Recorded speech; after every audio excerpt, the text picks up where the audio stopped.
Good morning, YouTube. We're going to take your training questions. I got my C4. Man, we're ready to go. Uh, Put up a video yesterday basically saying that most people aren't interested in training, which is true. But we got a lot of training questions, so let's go through them. Let's go see what you guys have to talk about with the training stuff. We'll just go right down the list. Okay, I really appreciate the classes you provide on YouTube for free. That, along with vision focus and dot occlusion, has helped me tremendously. Good. Saving up to take one of your and Joel's classes. Good. Well, the classes are there on YouTube because, you can take a look at it and kind of work at it on your own. And then, in my opinion, when people show up to class, they kind of get oriented a little better with what's going on anyway. So it kind of helps everyone. All right, I'm thinking of getting the ACE virtual training simulator to add to training. Have you tried any of the VR training platforms, and what's your opinion of them? Yeah, VR is fun. Like, it's a fun toy that I'd had enough of before the turn of the last decade. I would personally rather Dryfire than do the ACE VR or like Airsoft, or different types of things like that. That stuff is fun sometimes. But at the end of the day, I end up coming back to dry firing my gun, just because that's more convenient, better, whatever. The ACE stuff it's fine if that's what you want to do, but it's more of like a fun thing, if you ask me.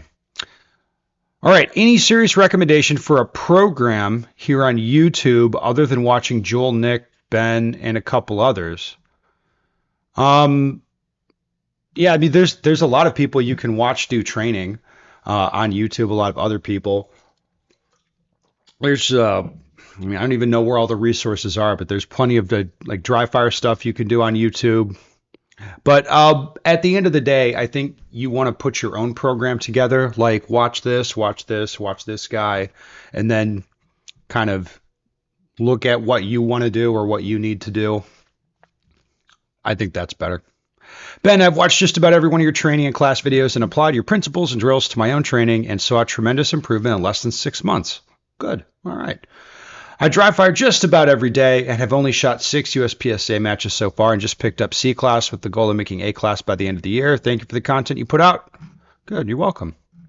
See, that's doing well. That's going pretty far in 6 months. What do you think of the Trigger Tech Ace for the Glock? I haven't used it. I've heard about it. I think Joel just got one to test and is trying to talk me into it. I'm sure I'll end up testing one because there's so many people talking about it. You have a lot of books. This may be a hard question to answer. Which of your books are outdated or you don't recommend over another more up-to-date book? Just buy the stuff that's the most recent. Practical Shooting Training is probably like the one that you should get, I think. When dry firing, is it more productive to focus on only one thing until you have it dialed, or is it better to focus on several aspects of shooting? I think it is extremely difficult to dial or master like one thing over here and just ignore this other stuff. Like I find that where I'm never going to get this to where I want it to be, and I end up getting distracted or maybe bored. I do better like rotating, like work on this thing, then this thing, then this thing, this thing, and it kind of all elevates. I think that is better. How do you feel about the VR? Okay, yeah, we answered that. Is there a difference between training and practice? Sage Dynamics talks about how training is only done through instruction, and going to the range or dry fire training would be considered practice. Does a semantic differentiation need to be applied, or are you just splitting hairs? Well, I don't think you need to apply the semantic differentiation. I don't think you need that. Like, I understand the point he's making, I guess. It's just I don't know how important that is. You're going to have to do a lot of individual practice. Let's put it that way. I didn't watch this video anyway. Can you help me figure out how to get my shot timer to pick up my dry fire? That's actually a pretty good joke. We'll put a little heart on that one. I live in a country where guns are banned or very restricted. This means my gun is required to be kept in an armory at the range, which I can only go to on weekends. Do you have any advice or ideas to somehow train at home without my gun? Yeah, I mean, I don't know what the laws or legal situation is there, but that I would be hardcore on like a replica or airsoft of my actual gun that I would do my, practice with or, dry training with. And then, when you actually go to the range, get your gun out of the armory, dry fire it, then live fire it. That's what I would be doing in your situation.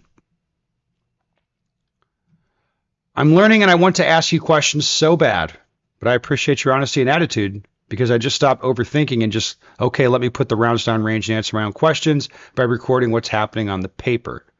Yeah, I mean, that's good. There's a lot of guys that ask questions that effectively they're just talking and they're hoping they hear something they've never heard before, but they don't really have a specific question. They just are hoping to hear something new or helpful. And I don't think that's a terrible impulse, but that's I think a lot of newer guys just ask a lot of questions for that reason. All right, your truth bombs are so damn refreshing. This is an authentic, no bullshit, honest YouTube channel. We appreciate the candor, Ben. Well, you're very welcome. All right, going to the range this morning. Funny you posted this. I try to go at least once a month. I used to go every week, but life happens. Yeah, I mean, once a month, if you're going to the range once a month and doing actual, like, directed practice, like, very serious, with a goal and a plan and all that stuff, again, that's more than most people, like a lot more. What dry fire gear can I buy that will make me better? That's the real question. It's a good question. I think you'd go with dry fire targets would be nice. That'd be a lot of fun. All right, pretty useful take, Ben. I used to dry fire a lot and go to the range very little. Now I go to the range more and dry fire not enough, in my opinion. All right. I have improved at shooting with purpose at the range now, though, which is a skill unto itself, staying focused on your objective all the way through 200 to 300 rounds. Your advice here lays down some simple training thoughts I will use to continue trying to improve. Thanks. Oh, good. You should. Most people on here are big hat, no cattle kinds of people. Yeah, so we've talked about this a lot before on YouTube. I mean, it's the way the internet is because everybody can be involved in a conversation, and that's good. So we can have like a thing where we're talking about shooting and doing all this stuff and doing these drills, and it's nice because people can see that and be like, "Whoa, that looks cool. I want to do that," and that's a good thing.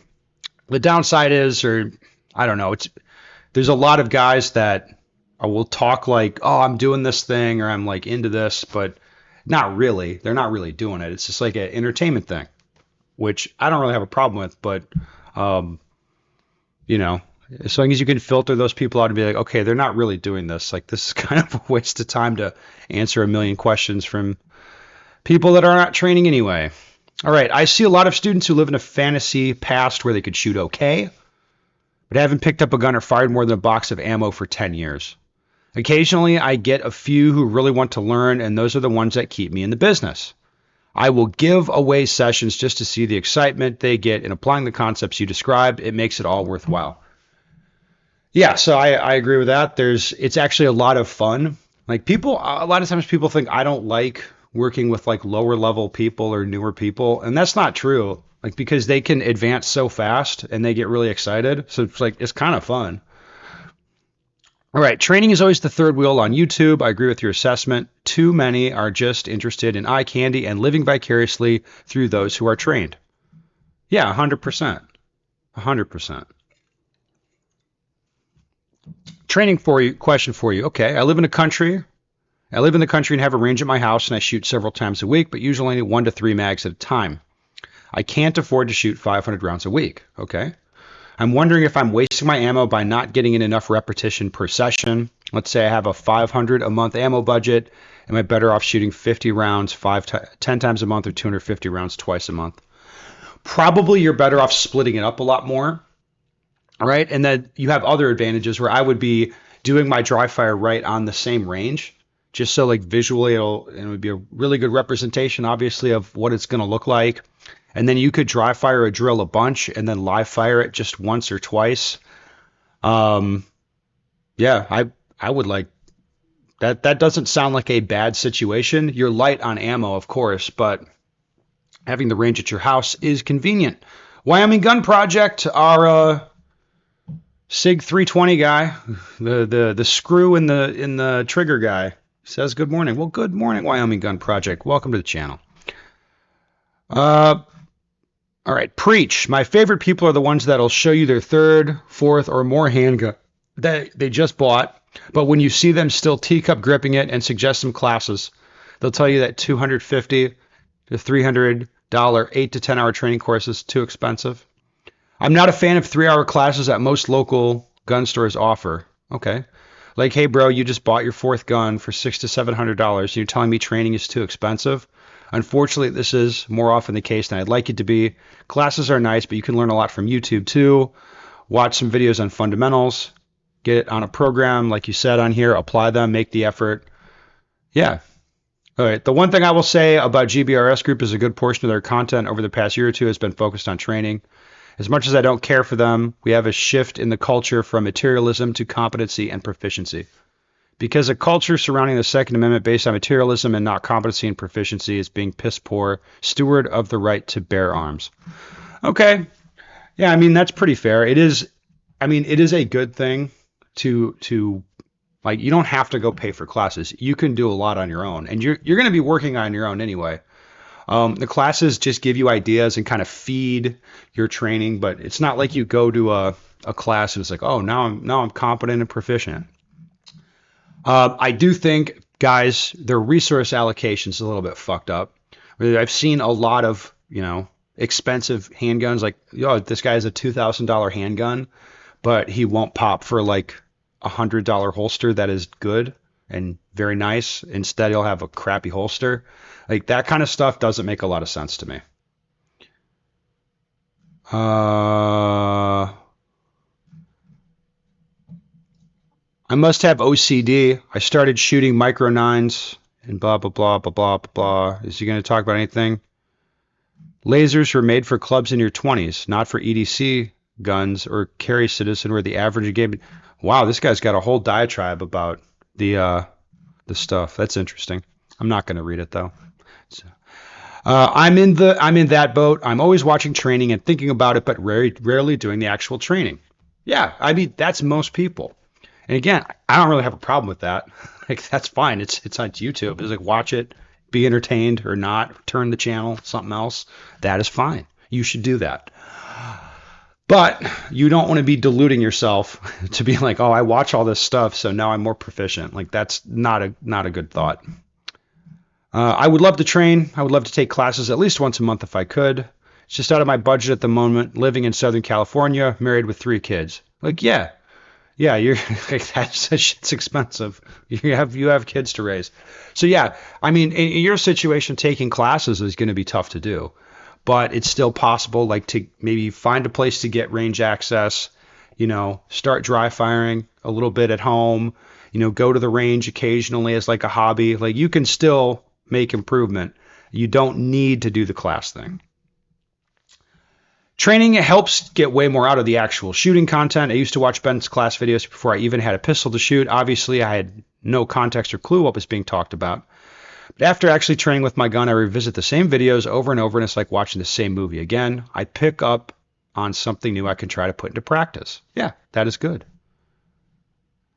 Training for competition makes sense. Yes, it does. I'm not sure how you can actually train for self-defense with a gun. How would you know if the training is good? Well, there's a lot of people that think this way.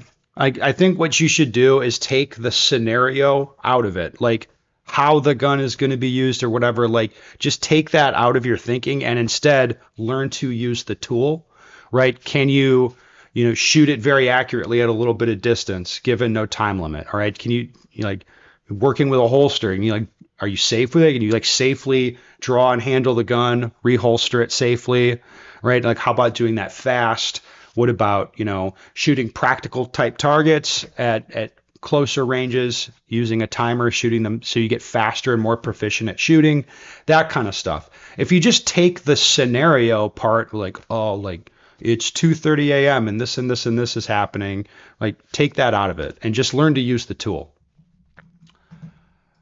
I think your advice of following a program is probably the biggest initial hurdle that people need to pass in their pursuit of getting better. I think it's a hurdle the whole time. It doesn't really get that much better. With so much good and bad information available to people, a structured and guided plan from a reputable instructor or organization is necessary to develop the foundation with which people can develop their own style.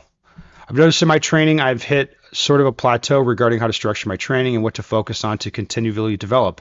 I find myself resorting to the same drills and techniques I always do, and I'm sort of stuck at understanding what and how I need to approach to push to the next level. At this point, getting tips from your vids is not cutting for me, and I'm thinking I need to get your books so I can add more depth to what I practice.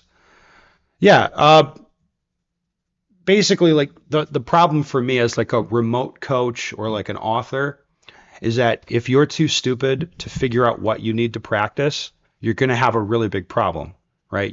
And you can't really be helped with that remotely, because it's like, well, if you can assess your own practice, then you'll understand what you need to practice. But you're unable to like assess what you're doing yourself, then you're fucked anyway.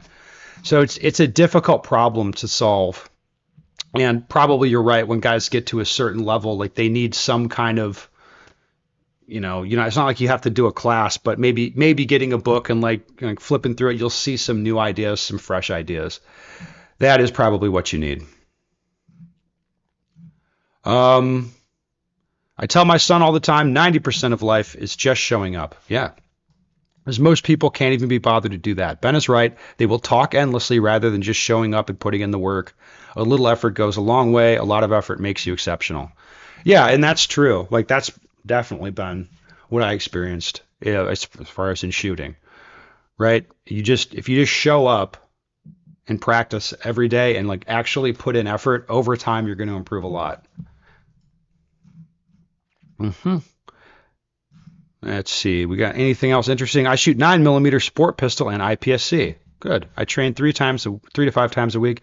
My sport pistol score went from a 345 average to 370 average out of 400. Next goal is 380 to 385. IPSC results are similar. The other guys in the club train once a week. I've surpassed all of them over the last 1.5 years since I started shooting. That's my point. You can talk all you want, but if you don't want to train, you don't want to get better. Yeah, and your experience is really normal. So most guys, I'll tell them, like, when they start shooting, if they're shooting competitively, they go to a club. It's like, if you're putting in regular effort, you're dry firing, you're live fire practicing, all that stuff, you're probably going to be in the top 10% of your club inside of a year. I don't even need to know what club it is. It doesn't really matter. Like, if you are really training and putting in effort, you're going to be towards the top of the pack very, very quickly. And then the other thing you'll notice is most guys don't change.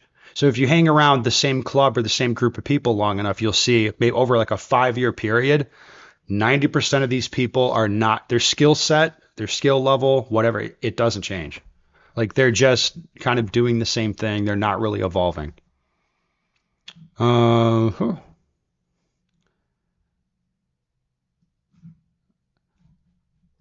I shoot like 500 rounds a week. It goes so fast though. Yeah, that's a couple hours tops. I also change my target a lot and have to wait when others do at the public range. But my custom Glocks, I have like 8 to 10 30-round mags and 20 19-round mags I load before I go, and it seems like they're done in no time. Yeah. Yes, you're shooting a lot of ammo and it goes fast. All right, have a plan of action when you go to the range. And just going to the range or dry firing is the most minimal form of training there is. The real training begins when you take a tactical class or a defensive class, then you continue working in an environment that is not just behind a bench shooting at a static paper target. Well, good. Training with a plan is good. I think you're going to find, once you kind of break away from shooting from behind a bench, you don't have to go to a tactical class, but once you break away from bench shooting and like you're moving around and shooting dynamically and that kind of stuff, I think it does get a lot more interesting and a lot more exciting. There we go. Have we got any other interesting stuff? I don't know. I don't think so. Yeah, well, good. I'm glad you guys, some of you are interested in training, so you should get out there and do it, man. Get yourselves on a program and go get it done. Anyway, that's enough for me today. I'm going to go do some training.